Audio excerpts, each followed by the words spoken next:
আমাকে আর মারবেন না, আমি আর সহ্য করতে পারছি না। ইফরাত কান্না করতে করতে কথাটা বলল অয়নকে। অয়ন রেগে বলে, ছেলেদের সাথে গা ঘেঁষে কথা বলার সময় মনে ছিল না এই কথা? তোকে বারবার বারণ করেছি, আমি ছাড়া অন্য কোনো ছেলের সাথে মিশবি না, তুই কথা বলবি না, কিন্তু তুই আমার কথা শুনিসনি। তোকে আজকে সহজে ছাড়ছি না। অয়ন এতক্ষণ হাত দিয়ে ইফরাতকে মারছিল, এখন প্যান্টের বেল্ট খুলে হাতে নিল। এটা দেখে ইফরাতের প্রাণ পাখি উড়ে যাওয়ার অবস্থা। ইফরাত তুরত অয়নের পা চেপে ধরল। আমি আপনার পায়ে পড়ি, আমি আর জীবনেও কোনো ছেলের সাথে কথা বলবো না। আপনি যেভাবে বলবেন ঠিক সেভাবেই চলবো, তারপরও আমাকে মারবেন না। ইফরাতের কথা মনে হয় অয়নের কানে জানি। সে বেল্ট দিয়ে ইফরাতকে আঘাত করা শুরু করেছে। ইফরাত বারবার আকুতি মিনতি করছে, জোরে জোরে কান্না করছে, কিন্তু সেগুলোর কিছুই অয়নের কানে যাচ্ছে না। ইফরাত মার সহ্য করতে না পেরে মাটিতে ফ্লোরে লুটিয়ে পড়ে। অয়নও একসময় শান্ত হয়ে রুমের বাইরে চলে আসে। ইফরাত অয়নের উডবি ওয়াইফ, যদিও ইফরাত ও তার পরিবার অয়নের সাথে বিয়ে দিতে রাজি হচ্ছিল না, তারপরও অয়ন তার ক্ষমতার জোরে ইফরাতকে তার সাথে বিয়েতে রাজি করায়। ইফরাতের পরিবার খুবই গরিব, তাদের ভরণ পোষণের দায়িত্ব অয়ন নেয়।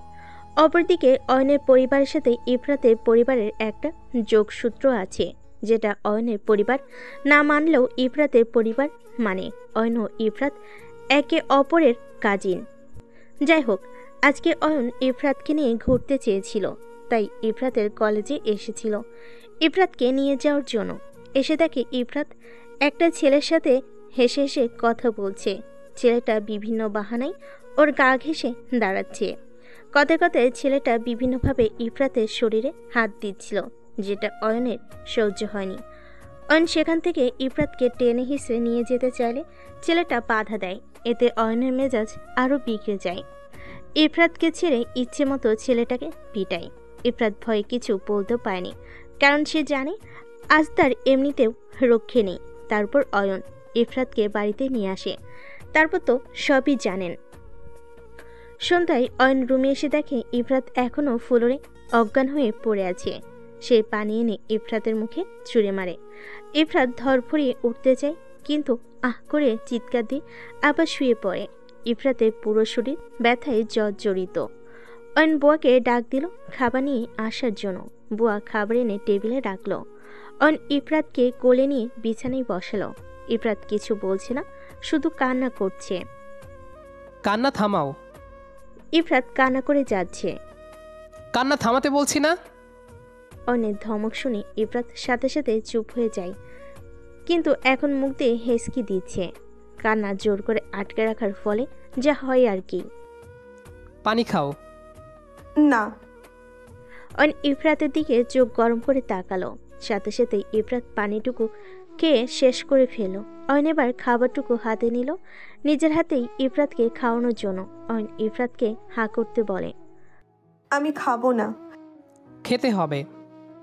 না, খাবো না, আমাকে বাসায় দিয়ে আসেন, আপু টেনশন করবে। করবে না, আগে খাও, তারপর পরেরটা দেখা যাবে। খিদে নেই। ওকে। অয়ন উঠে গিয়ে রুমের বাইরে গেল, ফিরে এলো হাতে একটা লাঠি নিয়ে।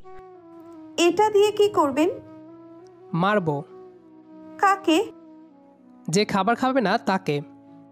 এই শোনেন না, আমার না অনেক ক্ষুধা লাগছে, আমি খাবো। সত্যি ক্ষুধা লাগছে নাকি মার খাওয়ার হাত থেকে বাঁচতে বলছো? মিথ্যে বলবো কেন, সত্যি ক্ষুধা লাগছে। আচ্ছা। অয়ন নিজের হাতে যত্ন করে ইফরাতকে খাইয়ে দিচ্ছে। ইফরাত অয়নের দিকে তাকিয়ে আছে আর ভাবছে। পেটিয়ে তক্তা বানিয়ে এখন ভালোবাসা দেখানো হচ্ছে? কিছু বলতেও পারছি না, বললেই মারের ভয় দেখায়। পুরো সাইকো ডেভিল একটা, কখন কি করে কিছুই বুঝতে পারি না। এই সাইকোর সাথে আমি সারা জীবন থাকবো কি করে? এই সাইকো ডেভিলকে আমি ভালোবাসবো কিভাবে? অয়ন ইফরাতকে বলছে, তোমাকে মানা করার পরও তুমি ছেলেদের সাথে কথা বলো। তুমি জানো যে তোমাকে আমি অন্য কোনো ছেলের সাথে সহ্য করতে পারি না। তুমি শুধু আমার সাথে কথা বলবে, তোমার যা প্রয়োজন আমাকে বলবে, তারপরও কোনো ছেলেদের আশেপাশে ঘেঁষা যাবে না, বুঝছো? হুম, ইফরাতের বলতে ইচ্ছে হলো। আমি তো আর ইচ্ছে করে নিজে থেকে কোনো ছেলের সাথে কথা বলি না, ওরাই আমার সাথে কথা বলতে আসে।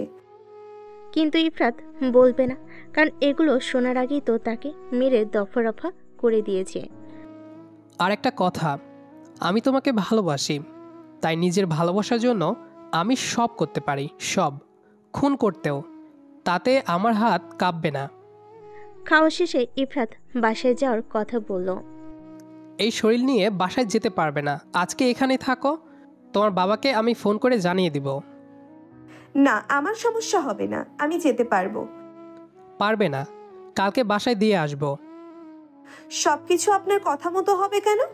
এতই যখন আমার জন্য দরদ, তাহলে মারছেন কেন আমাকে? আপনার কি একটুও দয়া মায়া নেই? সাইকোর মতো একজন মানুষকে কেউ এভাবে মারে? ইফরাতের কথা শেষ না হতেই অয়ন ঠাস করে একটা থাপ্পড় মারে ইফরাতকে। এমনিতেই দুর্বল শরীর, তার উপর থাপ্পড় খেয়ে ইফরাত বিছানা থেকে ফ্লোরে পড়ে যায়। তোমার সাহস কী করে হয় আমার সাথে শাউট করে কথা বলার? এত সাহস পাও কোথায়? আর একটা কথা বলবে, মুখে কস্টেপ মেরে লটকায় রাখবো। চিনো আমাকে তুমি? চুপচাপ শুয়ে থাকো, আজকে রাতে এখানেই থাকবে। অয়ন রুম থেকে বের হয়ে যায়। ইফরাত বিছানার নিচেই পড়ে আছে। বিছানায় ওঠার কোনো চেষ্টাই ইফরাত করে না। ইফরাতের অনেক কান্না পাচ্ছে। কেন যে তার জীবনে এই অত্যাচারী লোকটা এলো, কি পাপ করেছে জীবনে, যার জন্য আল্লাহ তাকে এর শাস্তি দিচ্ছে। অয়ন রুমে এসে দেখে ইফরাত ফ্লোরেই পড়ে আছে। সে ইফরাতকে ডাক দেয়। কি হয়েছে? ফ্লোরেই পড়ে আছো কেন? অয়ন স্পষ্ট দেখতে পাই ইফরাতের চোখ দুটো অসম্ভব লাল হয়ে আছে। ফ্লোরে ঘুমিয়ে আছো কেন? তো কোথায় ঘুমাবো? এত বড় বিছানা তোমার চোখে পড়ে না? উঠতে পারছি না, বিছানায় ওঠার শক্তি নেই। শক্তি নেই মানে? শক্তি কে নিছে? কি বলো এসব? শালা ডেভিলের বাচ্চা, রাক্ষস, সাইকো মুখ পোড়া হনুমান আমাকে মেরে পুরো শরীর থেকে রক্ত শুষে নিয়েছে। এখন এমন ভাব করছে যেন কিছুই জানে না। ইফরাত মনে মনে বলল কথাগুলো। আমার শক্তি রাক্ষস ডেভিলে নিচ্ছে। মাথা কি গেছে তোমার? পাগল হয়ে গেছো নাকি? হ, আমার মাথা গেছে। আপনার সমস্যা? আমারই তো সমস্যা, আমার বইয়ের মাথা নষ্ট। এই সমস্যার সমাধান তো আমাকেই করতে হবে। আফটার অল আমার বইয়ের দায়িত্ব তো আমারই। হুম, দেখি, উঠো, বিছানায় যাও। পারবো না। তোমার সাথে কথা বলে কোনো লাভ নেই। অয়ন ইফরাতকে কোলে তুলে নিয়ে বিছানায় বসালো। তারপর বলল। জামাটা খুলো তোমার। ইফরাত অয়নের কথা শুনে আকাশ থেকে পড়ল। ভ্যাবাচাকা খেয়ে বলল। মানে কি বলছেন এসব? কি আবার? তোমার জামা খুলতে বলছি। আপনার মাথা ঠিক আছে? কি বলছেন এইসব? ভেবে কথা বলছেন তো? কানে কি কম শুনতে পাও নাকি? জামা খুলতে বলছি। কেন জামা খুলবো কেন? আপনার মতলব তো ভালো ঠেকছে না। আপনি এমনটা তো জানতাম না। জামা খুলতে বলছি কারণ পিঠে মলম লাগাবো। নেগেটিভ চিন্তা ভাবনা করো কেন, বেয়াদব মেয়ে? মলম লাগাতে হবে না। আপনি ভাবলেন কি করে আমি আপনার সামনে জামা খুলে থাকবো? ছি ছি, কখনোই না। আমার সামনে জামা খুলতে সমস্যা হলে ওয়াশরুমে গিয়ে খুলে আসো, যাও। যে লাউ সেই কদুই তো, কি লাভ এতে? যেই লাও সেই কদু না, দাঁড়াও তুমি। অয়ন ইফরাতকে একটা তোয়ালে এনে দেয়। জামা খুলে এই তোয়ালে দিয়ে শরীর ঢেকে ফেলবে। এবার যাও, দ্রুত এসো। তারপর বিছানায় এসে উপর হয়ে শুয়ে পড়বে। আমি আরেক দিকে তাকিয়ে মলম লাগাবো। এত কিছু করতে হবে না। আর আমি মলমও লাগাবো না, তোয়ালেও পরবো না।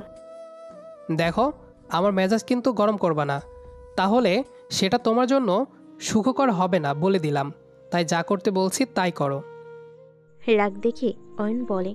ইফরাত অয়নের কথা শুনে এবার একটু ভয় পেয়ে যায়। ইফরাত জানে এই লোকের কোনো বিশ্বাস নেই, যা বলবে তাই করবে। আবার মারতেও পারে, আবার মারলে হয়তো ইফরাত মরে যাবে। ইফরাত বলে। সব ঠিক আছে, কিন্তু একটা সমস্যা। কি সমস্যা? আপনার চোখ রুমাল দিয়ে বেঁধে মলম লাগাবেন, না হলে আমি মলম লাগাবো না। আচ্ছা আচ্ছা, ঠিক আছে, তাই হবে। এবার যাও। এখন ধরেন, আমাকে ওয়াশরুমে দিয়ে আসেন। অয়ন ইফরাতকে কোলে তুলে নিল। আজ তো একটা শুটকি মাছ, সামান্য মায়ের সহ্য করার শক্তি নেই। ইফরাত অয়নের কথা শুনে অনেক অবাক হয়। কি? এটা সামান্য মায়ের ছিল? তা নাকি বেশি মারছি নাকি? আপনার সাথে কথা বলে কোনো লাভ নেই। কথা বলতে বলছে কে? চুপ করে থাকো। অয়ন ইফরাতকে ওয়াশরুমে দিয়ে বাইরে দাঁড়িয়ে আছে। ইফরাত তার জামাটা খুলে তোয়ালে দিয়ে দেহ পেঁচিয়ে নিল। তোয়ালে দিয়ে দেহ পেঁচালো। ইফরাতের নিজের কাছে নিজেকে কেমন নগ্ন নগ্ন লাগছে। এভাবে অয়নের কাছে যেতে ইফরাতের লজ্জা লাগছে, কিন্তু তারপরও যেতে হবে ডেভিলটার কাছে। ইফরাত ওয়াশরুম থেকে বের হলে অয়ন তাকে আবার কোলে নিয়ে বিছানায় বসালো। তুমি উপর হয়ে শুয়ে থাকো, আমি রুমাল আর মলম নিয়ে আসি। অয়ন যাবার পর ইফরাত অয়নকে ইচ্ছামতো গালি দিল। শালা ডেভিল, রাক্ষস, হনুমান, হাতি থাপড়িয়ে তোর গালের 32টা দাঁত ফিনিশ করে দিব। তোকে কে বলেছে আমাকে অমানুষের মতো মারতে? আর এখন আসছে মলম লাগিয়ে দিতে, ভালোবাসা দেখাতে। তোকে লাথি দিয়ে আমি উগান্ডায় পাঠাবো, ওখানে ভিক্ষা করে খাস। অয়ন হাতে মলমও একটা রুমাল নিয়ে এলো। এসে ইফরাতের পাশে বসলো অয়ন। ইফরাত উপর হয়ে শুয়ে আছে।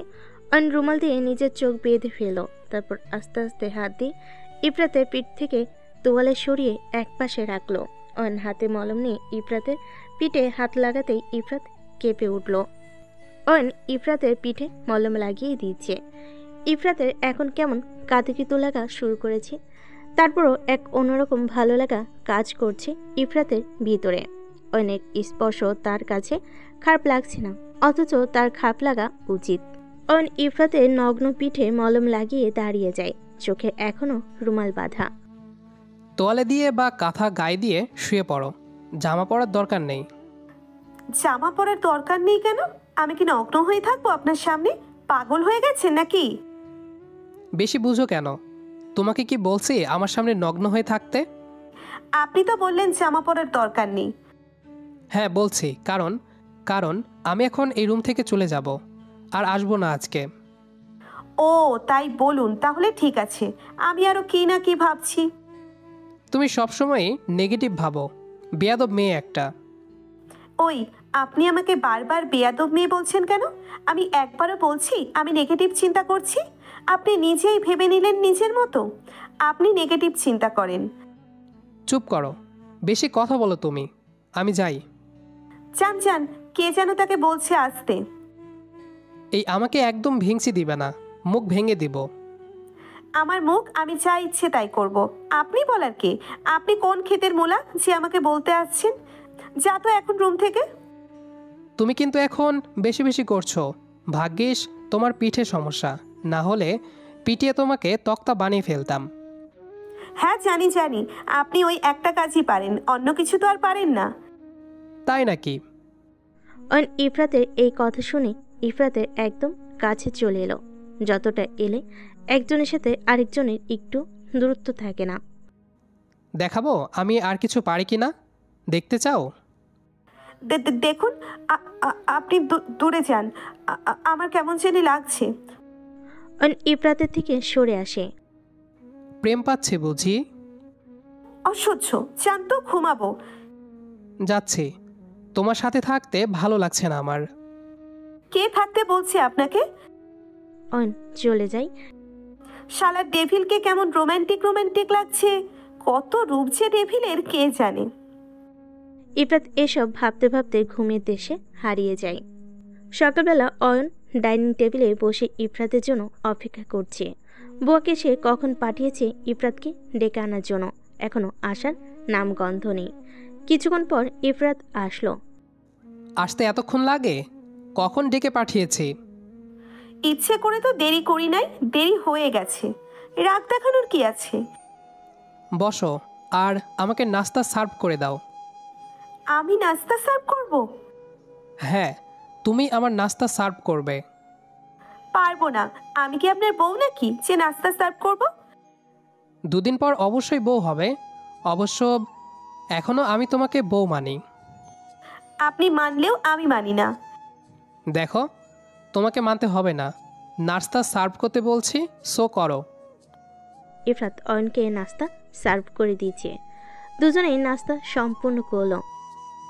এখন বাসায় যাবে নাকি কলেজে যাবে। আজকে কলেজে যাব না, বাসায় যাব। আচ্ছা চলো। অয়ন ইফরাতকে নিয়ে বের হলো। গাড়িতে ওঠো। ইফরাত গিয়ে পিছনে বসলো। সামনে আসো, আমার পাশে বসো। আমি এখানেই ঠিক আছি। সামনে আসতে বলছি।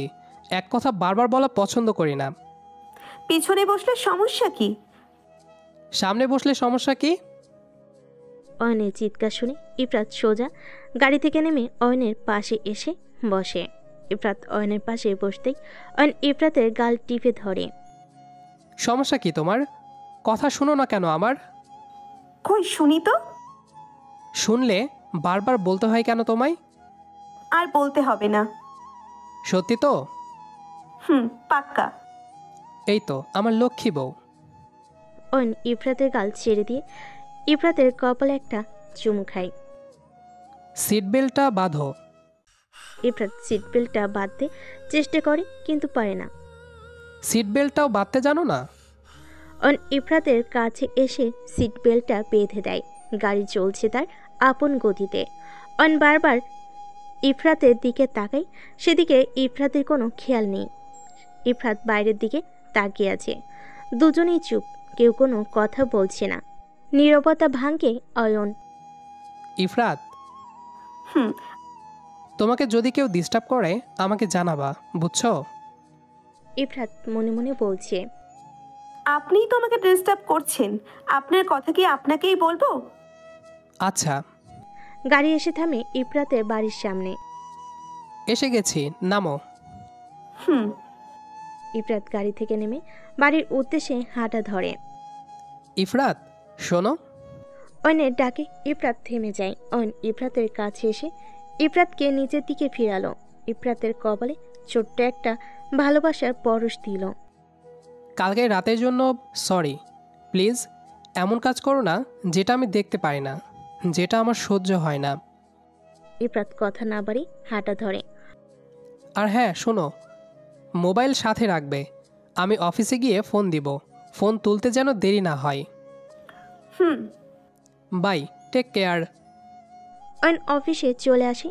নিজের কেবিনে বসে প্রথমে ইফরাতকে কল দেয়। প্রথমবার ফোন রিসিভ হয় না।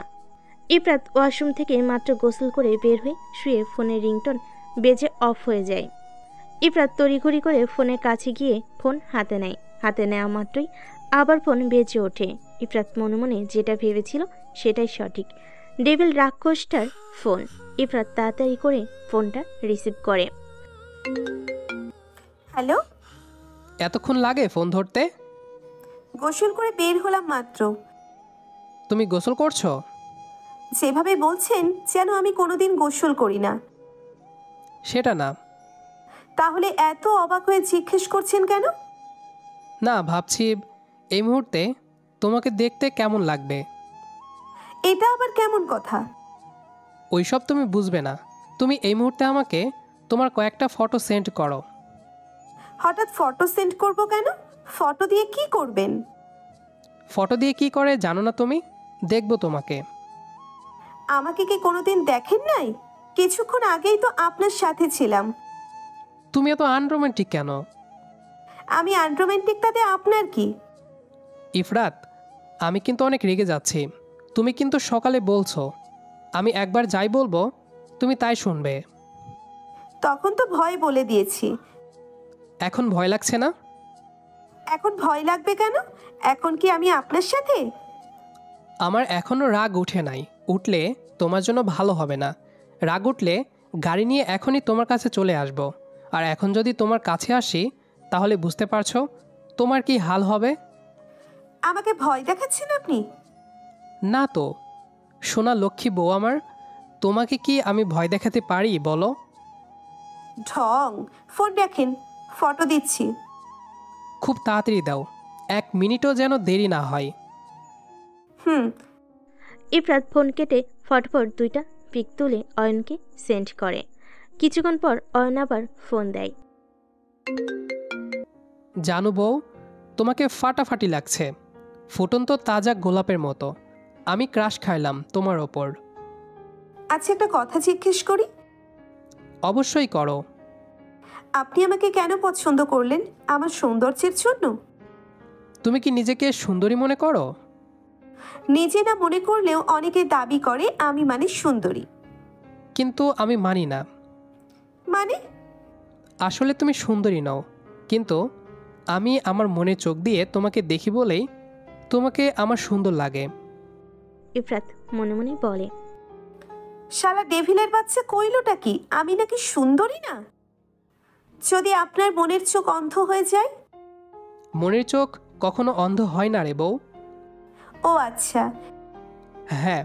ও, তোমার চুল দেখলাম ভেজা। চুলগুলো তাড়াতাড়ি সুন্দর করে মুছে ফেলো, না হলে অসুখ হবে। এত ভালোবাসা কাকে দেখাচ্ছেন? কেন? আমার একমাত্র বউকে। আমি কিন্তু এখনো আপনার বউ হইনি। প্রতিদিন তোমাকে এক কথা বলা লাগে? হ্যাঁ, আমি তোমাকে বলছি না আমি তোমাকে বউ মানি। 2 দিন পর হোক আর 4 দিন পর হোক, তুমি অবশ্যই আমার বউ হবে। তুমি হচ্ছ আমার সম্পত্তি, অয়নের সম্পত্তি। আর অয়নের সম্পত্তিতে কেউ হাত দেওয়ার সাহস করে না। বুঝলাম, কিন্তু এই বউকে যে গতকাল রাতে মারলেন, একটিবারও আপনার ভালোবাসার বউয়ের প্রতি দরদ লাগেনি? অয়ন এখন ইফরাতের সাথে খুব শান্ত স্বরে কথা বলছে, তাই সিনা হুট করে প্রশ্নটা করে বসলো।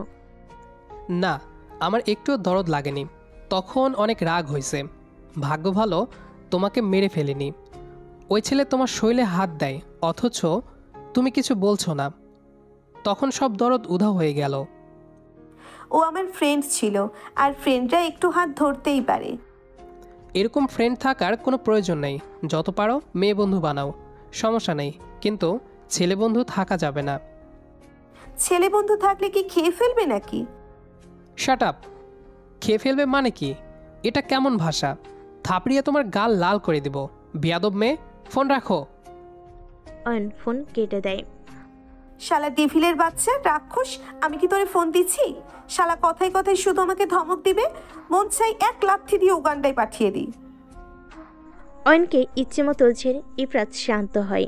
ইফরাত আগের কথা ভাবতে থাকে। ইফরাত জানতই না যে অয়ন ওর দূর সম্পর্কের কাজিন হয়। আগে কখনো দেখেনি। ওদের দেখাটা খুব অদ্ভুতভাবেই হয়েছিল। সেদিন সন্ধ্যায় খুব বৃষ্টি হচ্ছিল। অয়ন গাড়ি নিয়ে অফিস থেকে ফেরার পথে দেখে একটা মেয়েকে ধরে কয়েকটা ছেলে টানাটানি করছে। অয়ন গাড়ির হর্ন বাজায়। গাড়ির হর্ন শুনে মেয়েটি সাহায্যের জন্য চিৎকার করে। প্লিজ আমাকে বাঁচান এদের হাত থেকে, প্লিজ সাহায্য করুন। মেয়েটির চিৎকার শুনে অয়ন শরীরের ওপর রেনকোট চাপিয়ে গাড়ি থেকে বের হয়।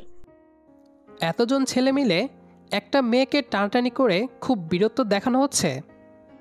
ছেলেগুলোর কারোর কণ্ঠ শুনে সেদিকে তাকায়, তারপর বলে, সেটা কি তোকে বলতে হবে? যা নিজের কাজ কর, আমাদের কাজে নাক গলাতে আসবি না। আমি তো আমার কাজ করতেই আসলাম। মেয়েটাকে ছেড়ে দিয়ে চলে যা। দেখ, বেশি হিরোগিরি দেখাতে আসিস না, মেরে মাটি চাপা দিয়ে দিব। হাসালি, তোদের মতো মশা মাছি আমাকে মারবে? হাউ ফানি ইয়ার। তোদেরকে আরেকবার বলছি, ওকে ছেড়ে দে। তোদের মতো মশা মাছিকে মেরে আমি আমার সময় নষ্ট করতে চাই না।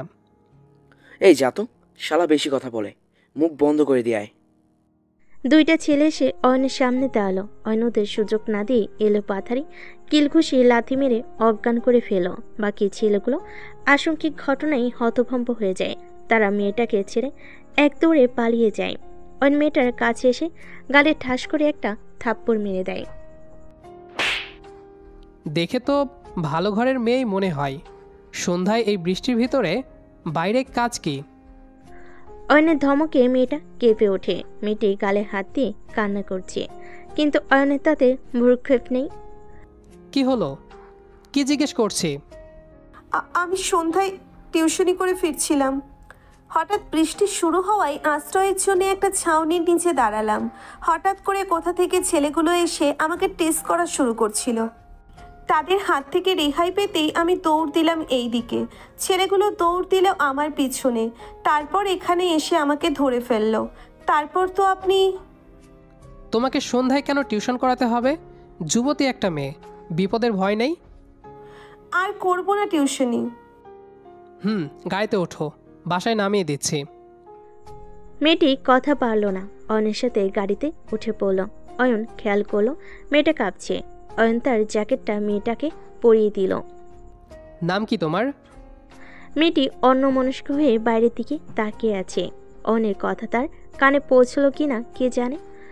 এই মেয়ে, নাম কি তোমার? অয়নের ধমক শুনে মেয়েটি মনে মনে ভাবে, লোকটা এত রাগী কেন? কথায় কথায় ধমকের উপর রাখে, পুরো ডেভিল একটা। ইফরাত আমার নাম। ইফরাত ভাবছে প্রথম দিনই আমার গালে থাপ্পড় মেরে হুঁশিয়ার করে দিল। ইফরাত, তোমার জীবনে কাল হয়ে আমি আসছি। বাবার ডাকে ইফরাত ভাবনা থেকে বেরিয়ে আসে। দুপুরবেলা অয়ন ইফরাতকে কল দেয়। কোথায় তুমি? বাজারে আসছি বাবার জন্য ওষুধ আনতে। তুমি কেন গেলে? আমাকে বলতে। আমার বাবার জন্য ওষুধ আনতেও এখন আপনাকে বলতে হবে? সেটা না, তোমাকে যদি কেউ কিডন্যাপ করে নিয়ে যায় তখন আমার কি হবে? ইফরাত অয়নের কথা শুনে হাসল। মানুষটা সম্পর্কে তার অনেক কিছু জানার আছে এখনো। মানুষটাকে সে বুঝতে পারে না। আমি কি বাচ্চা নাকি যে আমাকে কিডন্যাপ করবে? তুমি যে সুন্দরী তাই ভয় হয়। সকালে আপনি বললেন আমি সুন্দর না, আপনি মনের চোখ দিয়ে দেখেন তাই সুন্দর আমি। এখন স্বীকার করলেন আমি সুন্দর। ওই হলো একই কথা, সবাই যদি আবার মনের চোখ দিয়ে দেখে ফেলে তাই। দেখবে না? আচ্ছা রাখি। আচ্ছা, বাসায় গিয়ে ফোন দিও। ইফরাত ওষুধ নিয়ে ফেরার সময় খেয়াল করলো কয়েকটা ছেলে তাকে ফলো করছে। ইফরাত পিছনে তাকালো। ছেলেগুলো এমনভাবে ধরে যেন কিছুই জানে না। ইফরাত তাড়াতাড়ি করে হেঁটে বাসায় চলে আসে। ইফরাত অনেকটা ভয় পেয়ে যায়। বিকেলে ইফরাত ঘুম থেকে উঠে দেখে অয়ন তার সামনে বসে আছে। ইফরাত ভূত দেখার মতো চমকে লাফ দিয়ে ওঠে। আপনি এখানে? তোমাকে দুপুরে কি বলেছিলাম? কি বলেছিলেন? বাসায় এসে ফোন দিতে বলেছিলাম। ও, মনে ছিল না। কি মনে থাকে তোমার? কতবার কল দিয়েছি, সেই খেয়াল আছে তোমার? কল দিলে আমি শুনতে পাইনি কেন? মোবাইল সাইলেন্ট করে হাতির মতো ঘুমালে শুনতে পাবে কি করে? আপনি আমাকে অপমান করছেন কেন? আমি কি হাতির মতো ঘুমাই নাকি? হাতির মতোই তুমি ঘুমাও। থাপড়িয়ে গাল ফাটিয়ে দেব, আবার মুখে মুখে তর্ক করো। সরি, আর এমন হবে না। মাথা নিচু করে বাচ্চাদের মতো বলল ইফরাত। অয়ন এটা দেখে হেসে ফেল, কিন্তু তা ইফরাতের আড়ালে। আমি এখন অনেক রেগে আছি, সরি বললে রাগ কমবে না। তাহলে কিভাবে রাগ কমবে? যা বলবো শুনবে তো? হুম। আমার গালে চুমু দিতে হবে। কি? ইফরাত মাথা নিচু থেকে উপরে তুলে অয়নের দিকে তাকায়। কি না জি? রাজি হলে ভালো, না হলে? না হলে কি কি করবেন? সেটা আমার থেকে তুমি ভালো করে জানো। তোমার কাছে দুটো অপশন, এক হয় মার খাবে, দুই নয়তো আমাকে চুমু খাবে। একটাও চাই না আমি। আমাকে ভালো করে চিনো লক্ষ্মী বউ, একটা তোমাকে চুজ করতেই হবে। 1 থেকে 5 পর্যন্ত গুনবো, এর ভিতরে যদি আমার গালে তোমার ওই মিষ্টি ঠোঁটের চুমু পড়ে তাহলে তুমি মার খাওয়ার থেকে বেঁচে যাবে ডার্লিং। আপনি কিন্তু এভাবে আমাকে প্রতিদিন অত্যাচার করতে পারেন না। আমি সব পারি, বুঝছো? এখন গোনা শুরু করি। 1, 2। এই ডিভিলের বাচ্চা সাইকো এত লুচু হওয়া শিখছে কার থেকে? লুচু তো মাস্টার ডিগ্রি করবে মনে হয়, বেয়াদব। 3, 4, পা। শুনুন, আমি আমি রাজি, চুমু দিব। এই তো আমার লক্ষ্মী বউ। অয়ন ইফরাতের কাছে এসে ইফরাতের দিকে নিজের গাল বাড়িয়ে দিল। ওয়েট ওয়েট, কি? তোমার 2 হাত দিয়ে আমার মাথার পেছনে ধরে তারপর গালে চুমু দিবে। আচ্ছা। ইফরাত অয়নের মাথার পিছনে হাত দিয়ে অয়নের গালে ছোট্ট করে একটা চুমু দেয়। এইবার এই গালে। ইফরাত এবার অয়নের আরেক গালে চুমু খায়। এতটা ভালো লাগেনি, তারপরে দিয়েছো, আই এম হ্যাপি। আসি তাহলে। অয়ন দরজার কাছে গিয়ে আবার ইফরাতের কাছে ফিরে এলো। তা দেখে ইফরাত, এই শুনুন, আমি আর কোনো চুমু খেতে পারবো না, আমার পরে ডায়রিয়া হয়ে যাবে। অয়ন কিছু না বলে ইফরাতকে ধরে ইফরাতের গালে ডিপ করে একটা চুমু খায়। তুমি আমাকে চুমু দিয়েছো, আমি দেব না তা কী করে হয়? বিকজ আমি কারো ঋণ রাখি না। আর হ্যাঁ, ওড়না ছাড়া তোমাকে দেখতে খুবই সেক্সি লাগে। মন চাই স্ট্রবেরি চকলেটের মতো তোমাকে খেয়ে ফেলি। অয়ন চলে যায়। ইফরাত অবাক হয়ে যায় অয়নের কথা শুনে, তারপর নিজের দিকে তাকায়। হ্যাঁ, তার শরীরে ওড়না নেই, ঘুমানোর সময় একপাশে ফেলে রেখেছে। ওড়না দেওয়ার কথা তার মনেই ছিল না। ইফরাত রেখে গজগজ করতে থাকে। শালা ডেভিল, তোরে ভালো মনে করছিলাম, কিন্তু তুই তো ভালো না। লুচ্চা তুই, তোর নজর খারাপ। আর কি কথা তার, আমাকে নাকি খেয়ে ফেলবে স্ট্রবেরির মতো। আমি তো আগেই কইছি শালার পুত রাক্ষস একটা, খেয়ে ফেলতেও পারে। ইফরাত আজকে কলেজে যাবার জন্য রওনা দিয়েছে। ইফরাত রিকশায় করে যাচ্ছে। ইফরাত আজকেও খেয়াল করলো সেদিনকার ছেলেগুলো আজকেও তাকে ফলো করছে। ইফরাত রিক্সাওয়ালা মামাকে রিক্সা তাড়াতাড়ি চালাতে বলল। ইফরাত তাড়াতাড়ি কলেজে এসে কলেজের গেট দিয়ে ভিতরে চলে গেল। ইফরাত ক্লাসগুলো করে বান্ধবীদের সাথে ক্যান্টিনে গেল। ইফরাত, সেদিন অয়ন ভাইয়া বাড়িতে নিয়ে তোকে কি করছে রে? কি করবে? না, দেখলাম যে রেগেছিল সেদিন। ফাহাদকেও যে মাইর দিছে। আমারে কি করবে? কিছুই করে নাই। তোদের সামনে রাগ দেখাইছে, বাড়িতে সে কি ভদ্র ছেলে। তাই? শোন না, বাড়িতে আমাকে নিয়ে কি করলো জানিস? কি করলো? আমার পা দুটো চেপে ধরলো। কি? তারপর? তারপর বলল, প্লিজ ইফরাত, তুমি ছেলেদের সাথে কথা বলিও না। তুমি যদি ছেলেদের সাথে কথা বলো, আমি হারপিক খেয়ে সুইসাইড করব। মিম ইফরাতের কথা শুনে তার সব বান্ধবীরা অবাক হয়ে গেল। সত্যি এইসব বলছে? তাহলে আর বলছি কি? তখন তুই কি বললি? আমি ভাই এইসব আত্মহত্যার মধ্যে নাই। আমি বললাম ঠিক আছে, কোনো ছেলের সাথে আর কথা বলবো না। বাব্বা ইফরাত, তুই তো কামাল করে দিলি। ইয়েস, আমি বস, অয়নের বস। সবাইকে দেখানোর জন্য ইফরাত গর্বের হাসি দিল।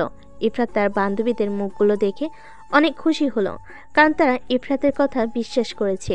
এভাবেই কিছুক্ষণ হাসি তামাশা করে ইফরাত বাড়িতে যাওয়ার জন্য রওনা হয়। ইফরাত একটা রিক্সা ডাক দেয়। কিছু দূর যাবার পর কিছু ছেলে এসে ইফরাতের পথ আটকায়। ইফরাতের ছেলেগুলোকে চিনতে একটু বেগ পেতে হয়নি, এরাই তাকে রোজ ফলো করে। কি সমস্যা কি আপনাদের? রিক্সা থামালেন কেন?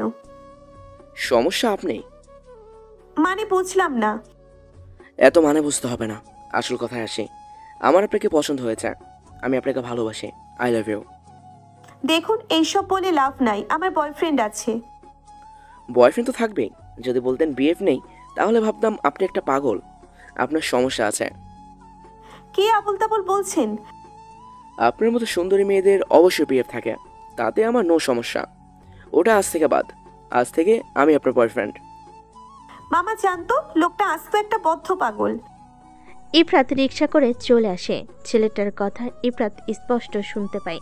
ছেলেটা বলছে, এই পাগল সব সময় তোমার পিছু নেবে। ইফরাত বাড়িতে এসে ভাবছে এই ছেলেটার কথা অয়নকে জানাবে কিনা।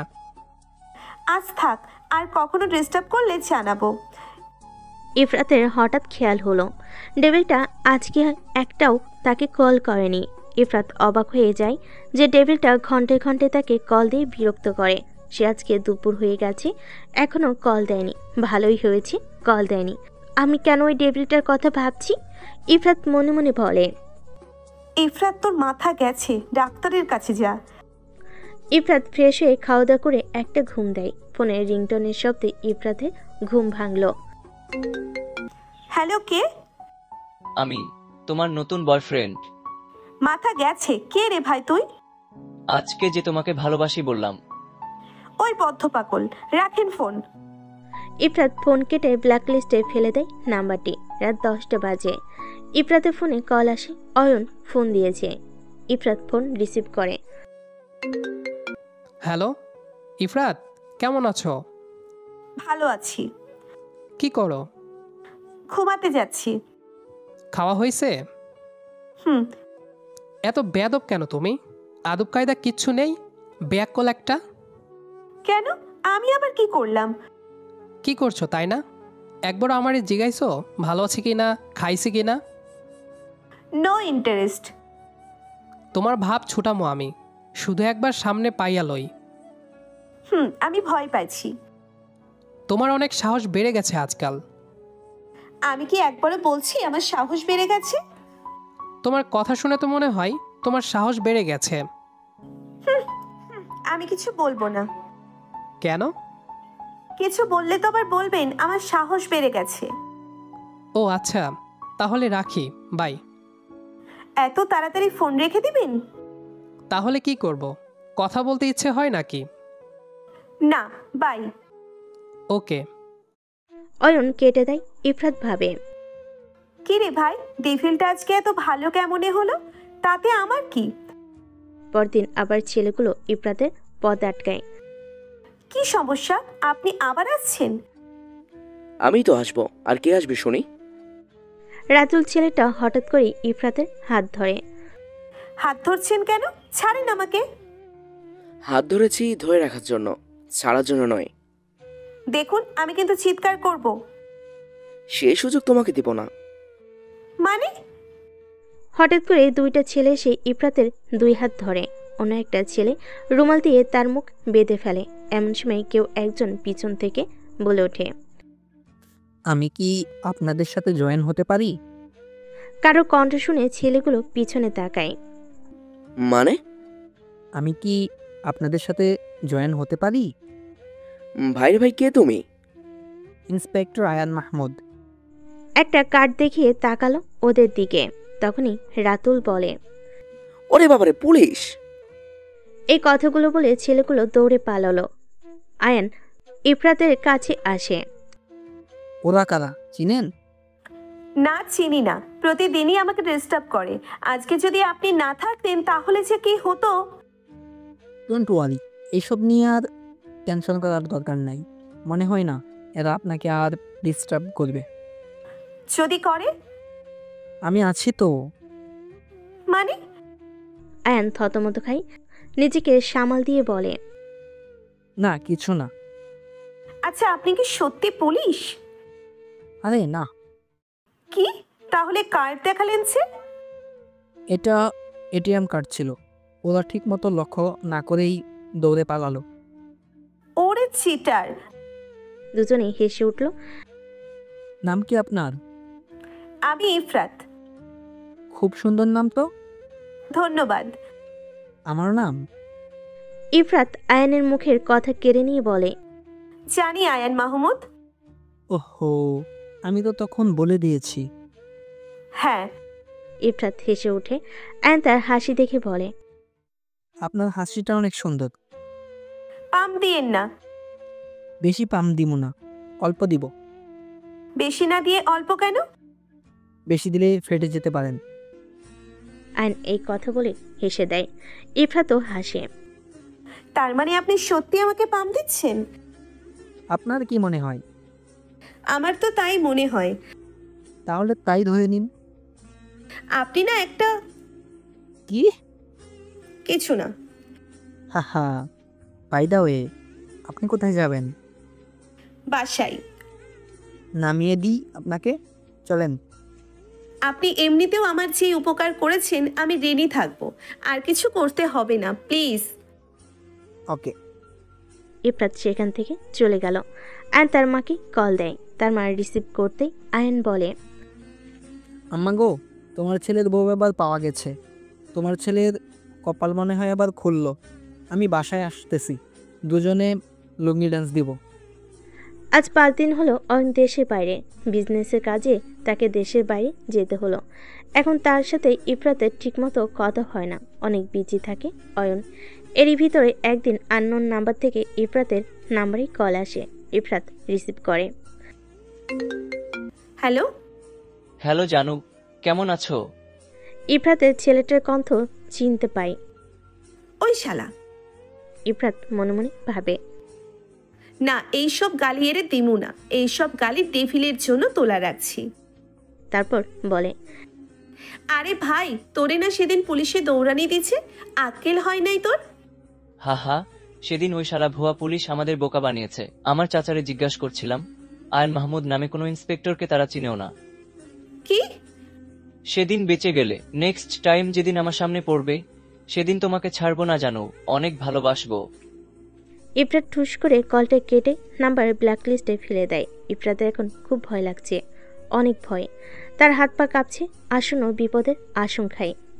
ইফরাতের এখন একজনের কথা খুব মনে পড়ছে। হ্যাঁ, ডেভিলটাকে এই মুহূর্তে সে অনেক মিস করছে, কিন্তু ডেভিলটা তো দেশে নাই, কাকে জানাবে এই কথা?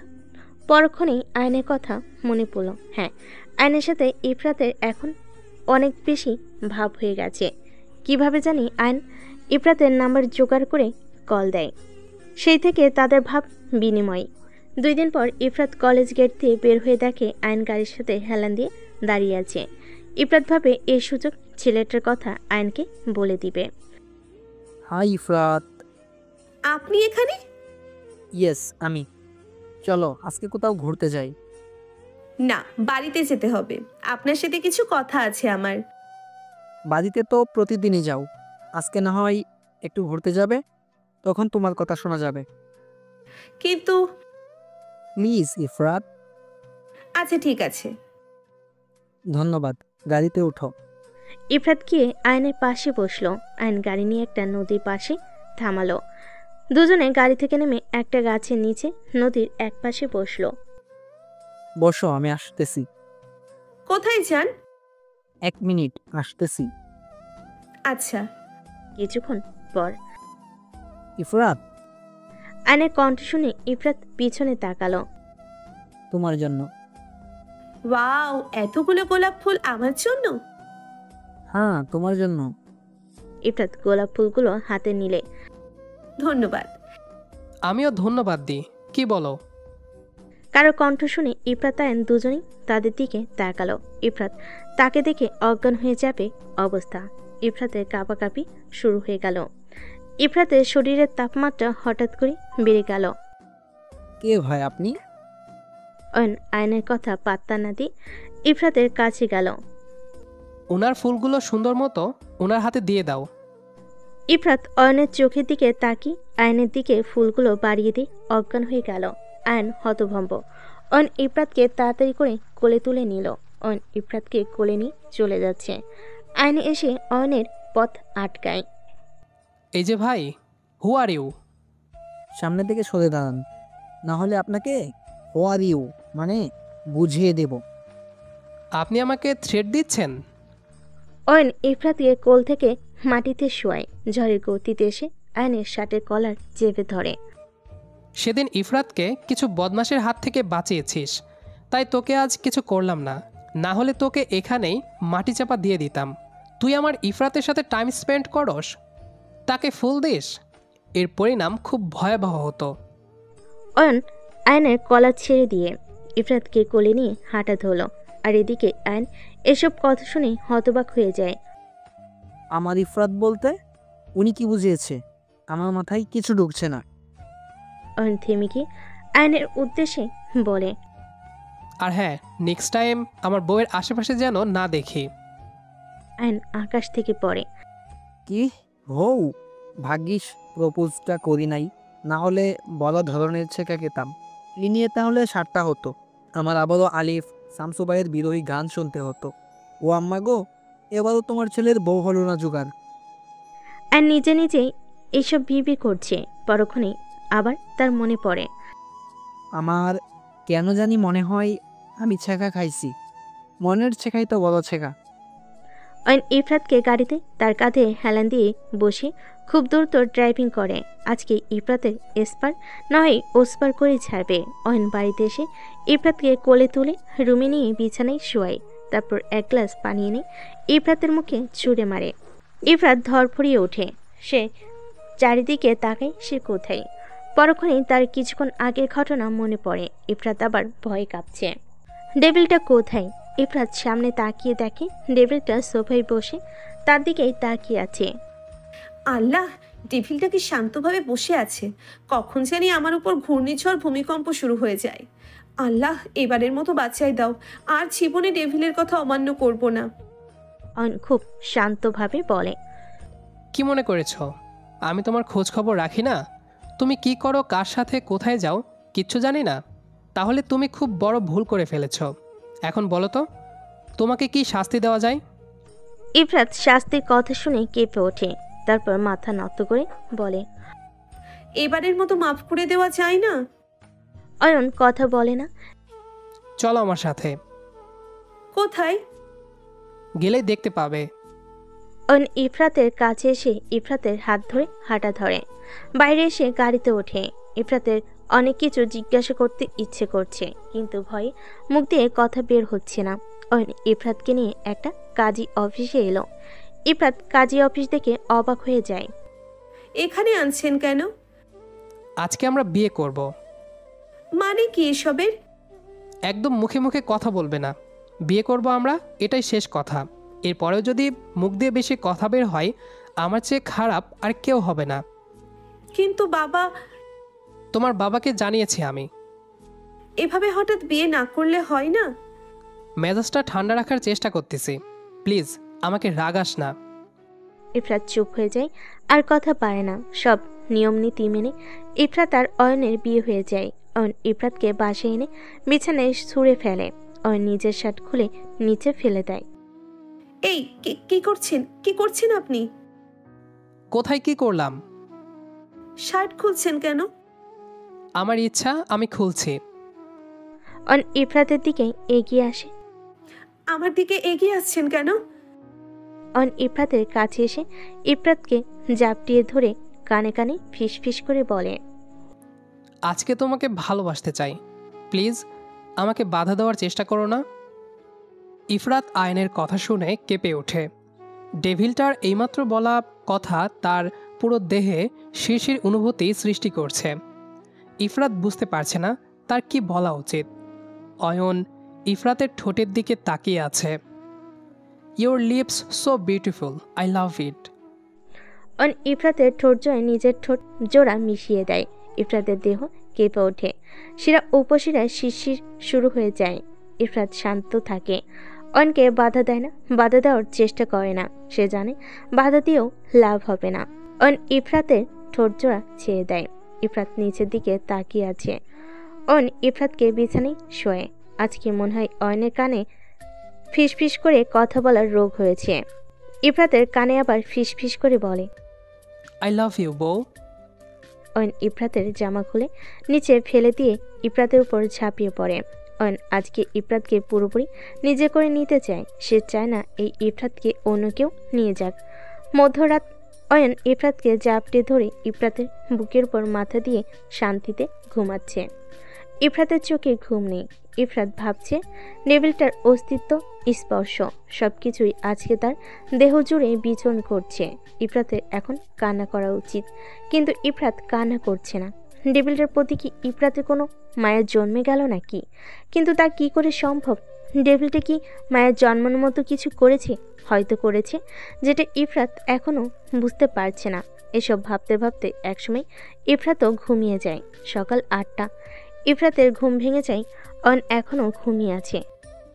ডেভিলের বাচ্চা ডেভিল, এত ঘুমায় কিভাবে? রাতে তো আমাকে শান্তি দিলি না, এখনো কি শান্তি দিবি না? এই যে উঠুন, এই উঠুন। অয়ন নড়ছে উঠল, কিন্তু তার ঘুম ভাঙল না। ইফরাতের এবার প্রচণ্ড মেজাজ খারাপ হচ্ছে। ওই ডেভিলের বাচ্চা! চিৎকার শুনে অয়ন ইফরাতের উপর থেকে ধরফড়িয়ে ওঠে। ইফরাত নিজেকে কাঁথা দিয়ে ঢেকে ফেলে। সমস্যা কি তোমার? কে মেরেছে? এত জোরে চিৎকার দিলা কেন? চিৎকার দেব না তো কি করব? আপনাকে কতবার ডাকছি, আপনি উঠছেন না। এজন্য বুঝি পুরো এলাকা নিয়ে চিৎকার করবে? পুরো এলাকা নিয়ে কখন চিৎকার করলাম? তো কেন চিৎকার করেছো শুনি? আপনি আমাকে আষ্টে পৃষ্ঠে জড়িয়ে ধরেছিলেন। আমি উঠবো না? ফ্রেশ হব না? এবার অয়নের নজর ইফরাতের দিকে গেল। কাঁথা দিয়ে নিজেকে আবৃত্তি করলো। ইফরাতের সবকিছুই অয়নের কাছে স্পষ্ট বোঝা যাচ্ছে। এভাবে লোচ্ছার মতো তাকিয়ে কি দেখেন? তাহলে সমস্যা কি? নিজের বউয়ের দিকেই তাকিয়েছি, অন্য কারো দিকে না। নিজের বউ হলেও? অয়ন মুচকি হাসে। এবার তাদের পুরো বিষয়টা আপনাদের ক্লিয়ার করি। অয়নের মা ছিলেন গ্রামের মেম্বারের মেয়ে। অয়নের মায়ের নাম আরণি বেগম। আরণি বেগমের 2টা মা ছিল, মানে অয়নের 2টা নানিমা। দ্বিতীয় নানির মেয়ে ছিল খাদিজা। সেই খাদিজার বোনের মেয়ে হলো এই ইফরাত। আরণিকে অয়নের বাবা বিয়ে করে। সে শহরে নিয়ে আসে। তবে যখন গ্রামে ছিল তখন থেকে অয়ন ইফরাতকে পছন্দ করত। সেই সুবাদে অয়ন ইফরাতকে ভালোবাসত, আর ইফরাতও অয়নকে পছন্দ করত। কিন্তু ইফরাত বেশি সুন্দর হতে সেভাবে ছেলেটিকে পাত্তা দিত না। ইফরাতের পিছনে ঘুরে অয়ন। সবার সামনে একদিন অয়ন এসে ইফরাতকে বলে, ইফরাত, তুমি যখন হেঁটে আসো মনে হয় বসন্ত নিজেই পথ খুঁজে নিচ্ছে আমার হৃদয়ের দিকে।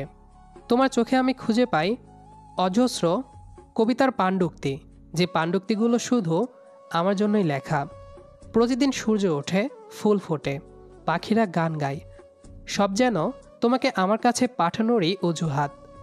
তাই আজ সাহস করে বলি, এই জীবনটাকে তোমার নামে উৎসর্গ করতে চাই। তুমি কি আমার সব কবিতা, সব স্বপ্ন আর সব সকাল হয়ে যাবে? তুমি কি আমার ভালোবাসার গল্পের নায়িকা হবে? ওরে নায়ক আসলো বড়, আমাকে নাকি বানাবে নায়িকা, তাও নাকি আবার ওর ভালোবাসার গল্পের নায়িকা।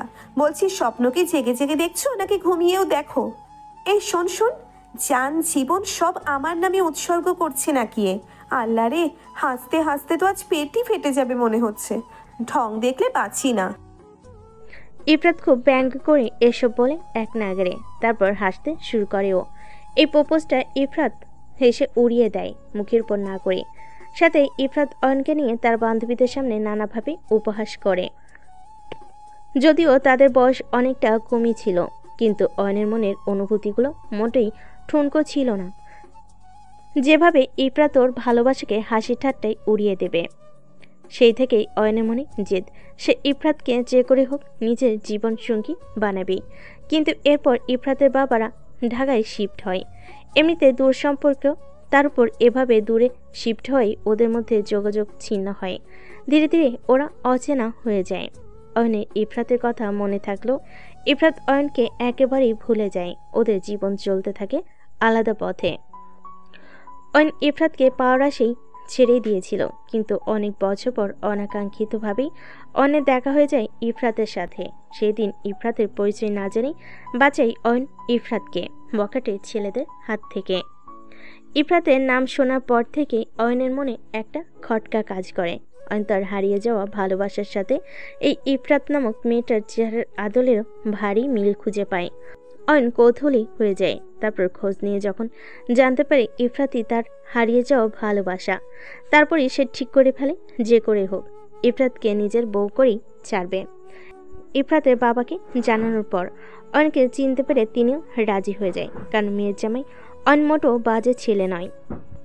সবই ঠিকই ছিল, কিন্তু এরই মধ্যে ছেলেদের সাথে মেলামেশা করে, বিশেষ করে আয়নের সাথে ঘুরতে যাওয়ায় অয়ন ভয়ঙ্কর রেগে যায়। আর রাগের বশে কাজী অফিসে গিয়ে বিয়ে সেরে ফেলে অয়ন। যদিও এর মধ্যে চলমান ঘটনাগুলোতে ইফরাতও ভালোবেসে ফেলেছিল অয়নকে। ইফরাত লক্ষ্মী বইয়ের মতো ভালোবেসে মেনে নিয়েছে অয়নের সকল আদেশ নির্দেশ।